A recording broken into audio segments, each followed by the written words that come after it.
Inna iddatash syuhuri indallahi 12 syahran fi kitabillah. Allah menetapkan ada 12 bulan. Yauma khalaqas samawati wal ard. Ketika Allah menciptakan langit dan bumi, Allah sudah tetapkan 12 bulan. Minha arba'atun hurum. Ada 4 bulan yang mulia. Zulqa'dah, Zulhijjah, Muharram. Satu lagi terpisah. Salasun mutawaliyatun. 3 bulan berturut-turut. Zulqa'dah, Zulhijjah, Muharram. Tapi ada satu yang terpisah, ma baina Jumada wa Sya'ban. Dia terletak antara bulan Jumadil Akhir dan bulan Sya'ban. Itulah dia bulan Rajab.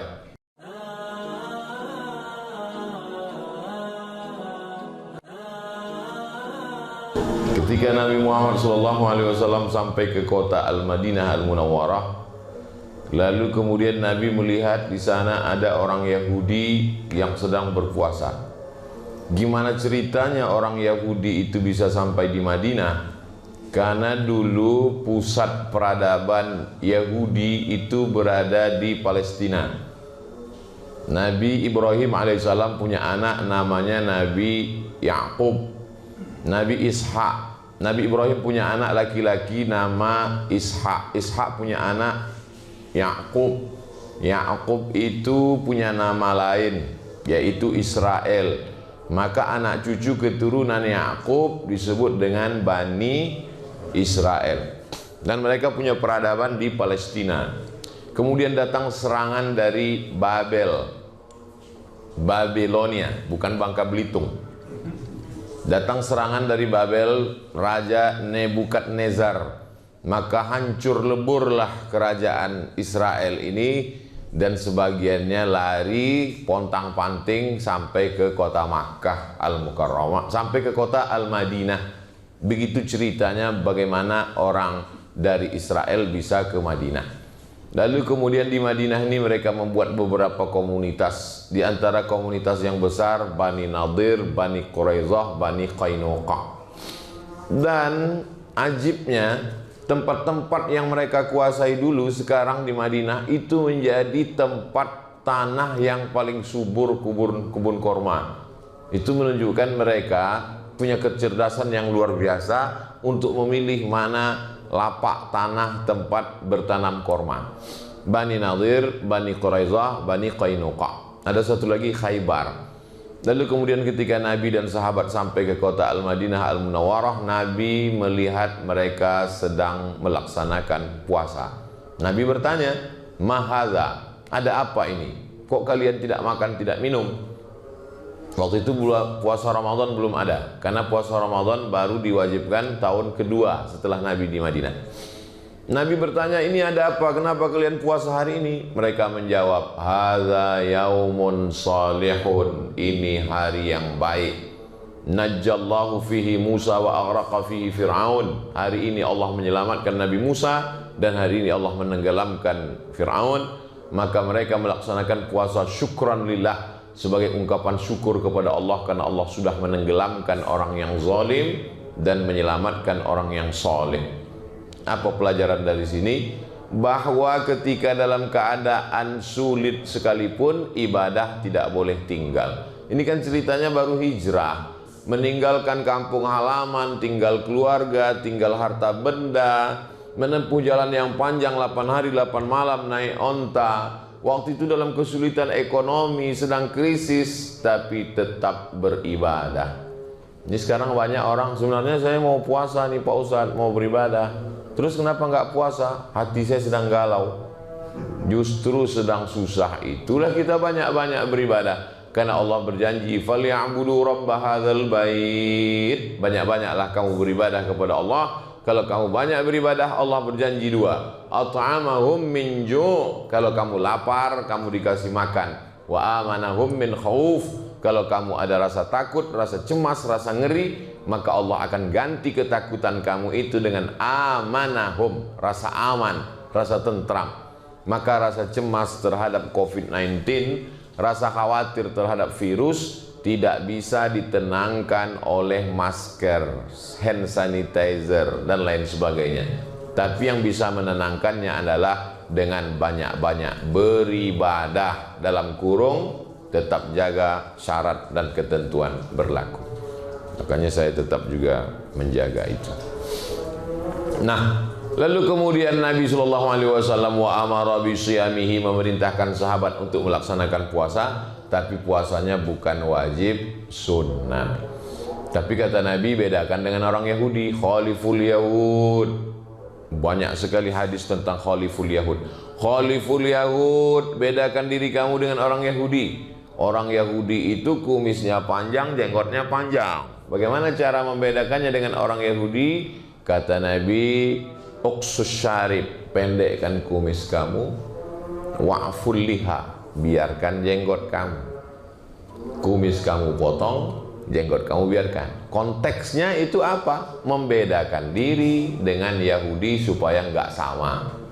Dan sampai sekarang rabi-rabi, pendeta Yahudi itu disebut rabi, tempat ibadahnya namanya sinagog. Rabi-rabi Yahudi itu bisa dilihat, jenggotnya panjang, kumisnya panjang, dan apa namanya ini? Jambang.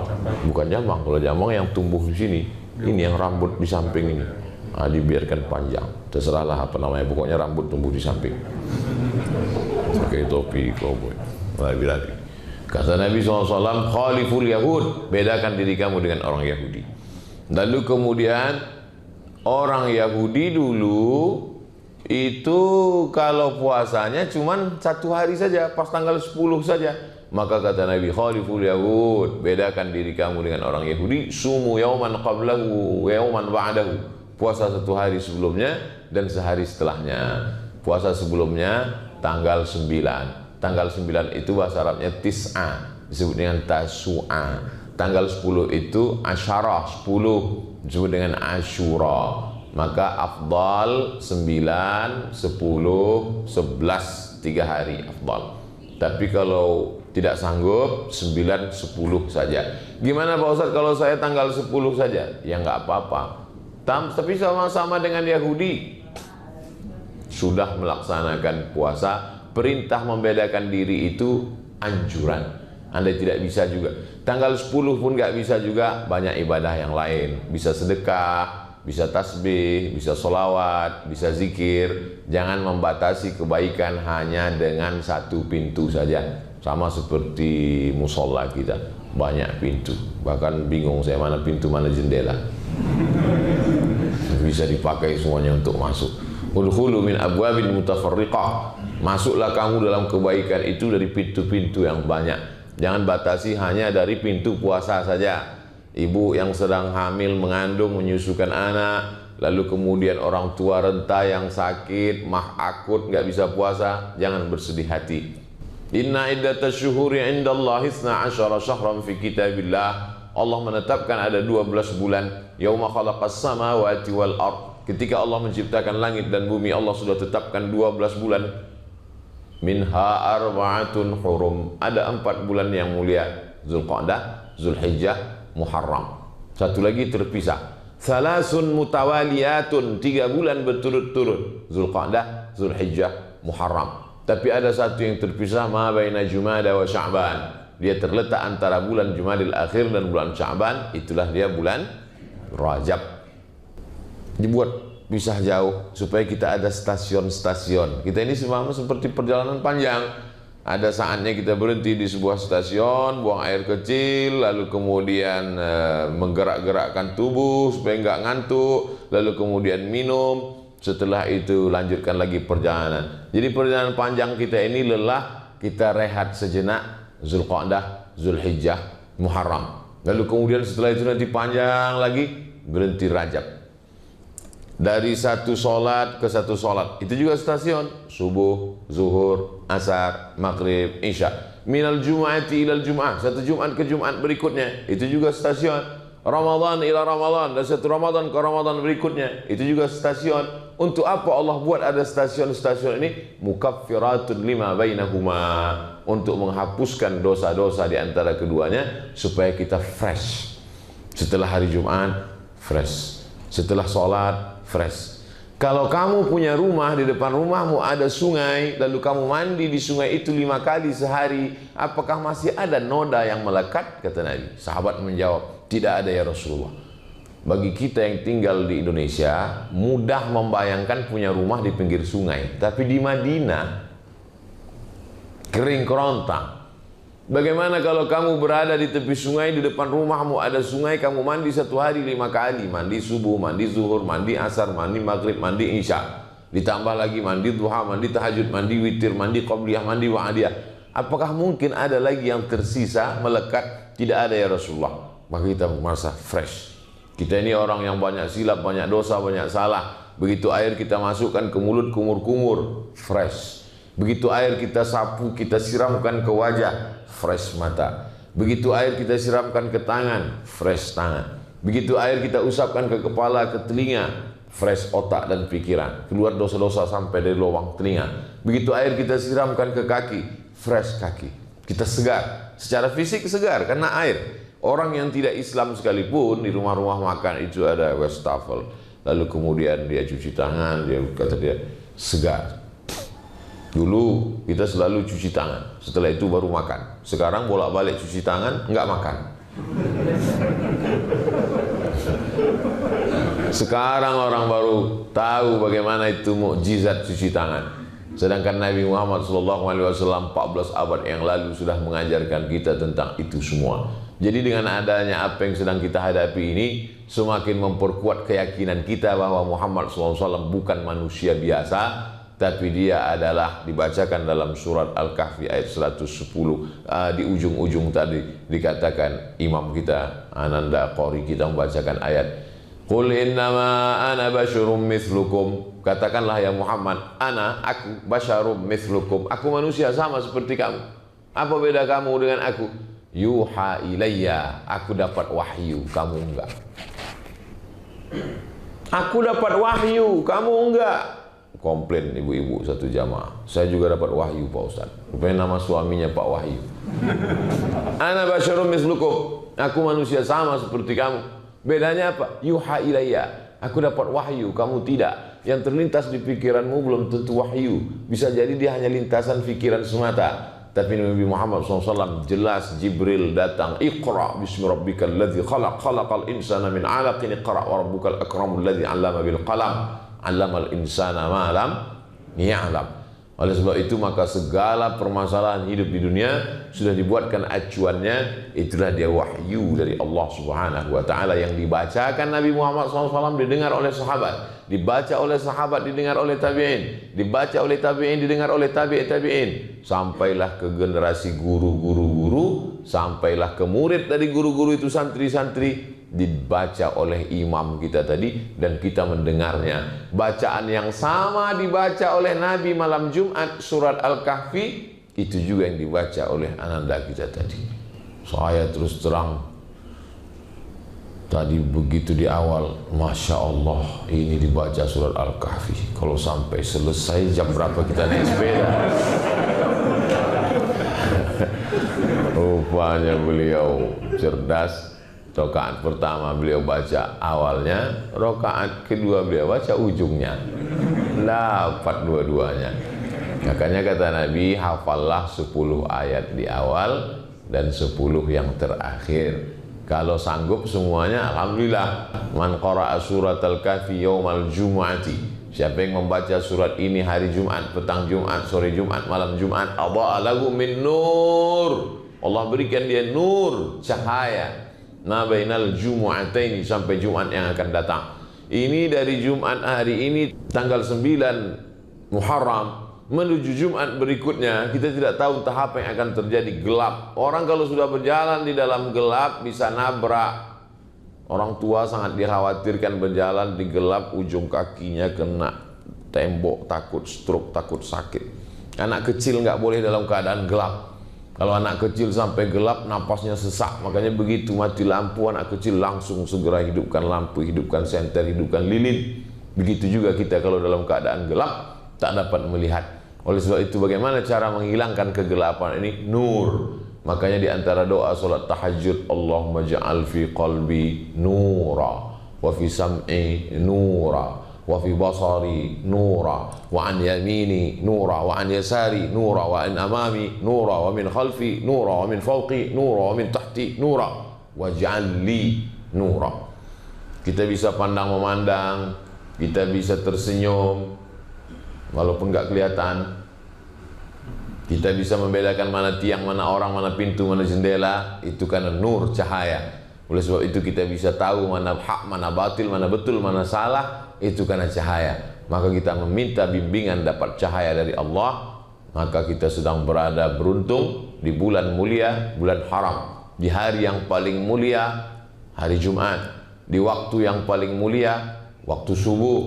Pada saat momen kemuliaan menjelang Asyura 9-10, berada di tempat yang paling mulia, rumah Allah, masjid, musalla, bersama orang-orang mulia, ada hati iman Islam di dalamnya. Mudah-mudahan kita selalu mendapatkan kemuliaan-kemuliaan. Berada di tempat orang mulia, bersama orang mulia, mendapatkan kemuliaan. Alaila tuhibbu amid dunya wa ma fi tawayaha. Hai Qais, mana yang lebih kau pilih? Dunia beserta isinya atau Laila? Kata Qais, laghubaru ni'aliha ahabbu ilayya wa ashfali balwaha. Dunia beserta isinya, maka debu yang menempel di sendal Laila lebih kucinta daripada dunia beserta isinya.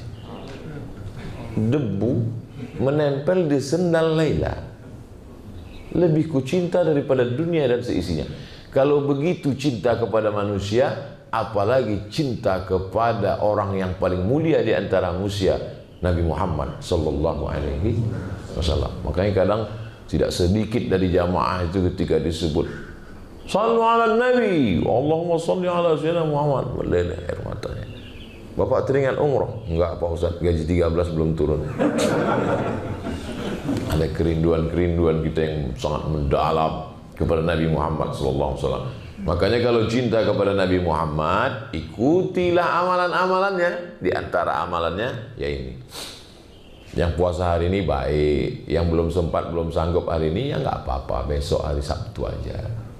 Ustaz hari ini puasa, insya Allah kalau kuat, kalau sampai. Kalau nggak puasa nggak salah juga, saya kan musafir. Bapak Ibu yang dimuliakan Allah Subhanahu wa taala. Ibu-ibu nggak ada Pak Ustaz? Ada, mereka nanti nonton, ini diupload. Nanti nggak disapa dia komplain.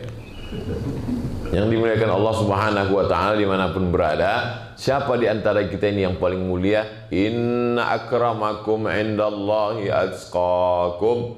Yang paling mulia adalah yang paling takwa, paling takut kepada Allah. Dalam puasa itu kita dididik betul-betul takut. Makanya paling tidak kita puasa 3 hari, 13, 14, 15. Sanggup lebih banyak daripada 3 hari, 8 hari, Senin, Kamis, Senin, Kamis, Senin, Kamis.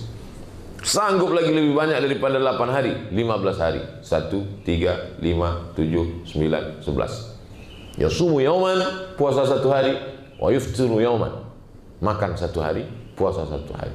Sanggup lagi lebih daripada 15 hari. Puasa paling tinggi namanya puasa dahar. Puasa apa namanya Pak Ustaz? Puasa dahar. Dahar itu kan makan Pak Ustaz. Kumaha itu dahar? Dahar artinya sepanjang masa. Di antara sahabat Nabi yang puasa sepanjang masa, Abdullah bin Umar bin Khattab, anak Umar bin Khattab. Itu puasanya sepanjang masa. Di antara sahabat Nabi yang panjang puasa sepanjang masa adalah Sayyidah Aisyah, istri Nabi SAW. Setelah Nabi meninggal, Aisyah puasa sepanjang masa. Ikhtilaf di antara ulama. Ada yang mengatakan membolehkan puasa sepanjang masa, ada yang mengatakan nggak boleh. Tapi setelah diteliti, yang mengatakan boleh puasa sepanjang masa kalau tidak ada menimbulkan mudarat, halangan. Seperti Sayyidah Aisyah. Nabi sudah meninggal, dia tidak ada anak, dia tidak ada tanggungan. Dia hidupnya untuk beribadah sepanjang masa sampai meninggal di dunia puasa. Malam tetap dia makan. Yang tidak boleh itu puasa wisol. Wisol itu nyambung dari mulai sahur ini sampai sore nanti, sampai malamnya, sampai besok. Kebanyakan orang yang puasa begitu bukan la'allakum tattaqun, tapi karena mau nuntut ilmu kebal jalan di atas air. Itu apalagi jalan di atas air, jembatan banyak. Ayak-ayak wae itu. Oleh sebab itu kita ini adalah agama yang mengajarkan rasionalitas. Kita berpikir itu untuk apa? Kalau hanya untuk kegaguman orang, banyak cara lain supaya orang kagum. Buatlah sesuatu yang ketika kau mati, maka dia menjadi tinggal yang bermanfaat buat orang banyak. Terus ente jalan di atas air, apa manfaatnya? Selesai, habis, tamat. Oleh sebab itu maka dalam Islam kita diajarkan, buatlah sesuatu yang kira-kira bermanfaat buat orang banyak. Siapa yang paling berguna dalam hidup ini? Anfa'uhum linnas, yang paling bermanfaat buat orang banyak. Ana wa kafilul yatim kahataini fil jannah. Aku dengan orang yang menyantuni anak yatim seperti ini nanti di dalam surga. Seperti ini kata Nabi. Lalu kemudian Nabi menunjukkan dua jari, as-sabbabatu, telunjuk, wal wusta, wa farraja bainahuma, dia jarangkan antara keduanya. Sejarang-jarang-jarangnya paling jauh sih. Begitulah jarak kita dengan Nabi Muhammad SAW. Mudah-mudahan kita dekat jaraknya seperti ini dengan Nabi Muhammad SAW. Mana bisa Pak Ustadz, kita seramai ini mau dekat begini, sesuai sedekahnya masing-masing. Kalau 2000 ya segini lah, 2000. Skala seperti di peta itu, skala 3 km. Sesuai skala. Tapi kalau orang-orang yang bersedekah membangun 100 masjid, itu di Sulawesi ada orang kaya bangun 100 masjid. Kemarin saya ketemu lagi di Medan, Ustaz doakan tanah saya laku, insya Allah Pak Haji, saya punya program bangun 99 masjid Pak Ustaz, membangun pondok pesantren gratis. Saya pergi lagi di Kalimantan, itu dia punya 1.700 anak yatim, itu 3 tahun yang lalu. 1 bulan saya dibawa ke dapur melihat telur ayam hampir 1 kontainer, tukang masak 20. Wah, ayam ngelihatnya aja kenyang. Jadi makan. Saya tanya, ini biaya makannya berapa sebulan Pak Haji? 800 Pak Ustaz. 800 apa? 800 juta. Yang nanggung berapa orang Pak? Hehehe, saya sendiri. Gitu. Luar biasa. Masya Allah. Inilah yang orang dekat dengan anak yatim. Kita ya sadar-sadar aja lah. Tapi kita mesti punya cita-cita yang luar biasa. Nah, bulan-bulan Muharram, bulan mulia, ini juga bulan mendekatkan diri kepada Allah Subhanahu wa Ta'ala. Bulan yang lain kita dekat, tapi khusus di bulan sama seperti bapak ibu sayang kepada anaknya. Tapi pada saat ada momen-momen penting, sesuatu hari-hari mengenang mereka, itu lebih sayang lagi. Pada hari pembagian rapor, itu masih, zaman sekarang anak-anak masih ada pembagian rapor. Mana tahu semuanya online kan? Sekarang online. Ujian online, rapor online, ilmu pun online. Mati laptop, hilang ilmu. Mati HP, lost contact. Oleh sebab itu maka ini adalah kebaikan-kebaikan. Mudah-mudahan kita senantiasa istiqomah dalam jalan la ilaha illallah Muhammadur Rasulullah sallallahu alaihi wasallam. Di akhir majelis, mari kita berdoa kepada Allah. Ala hazihi niyah al-Fatihah.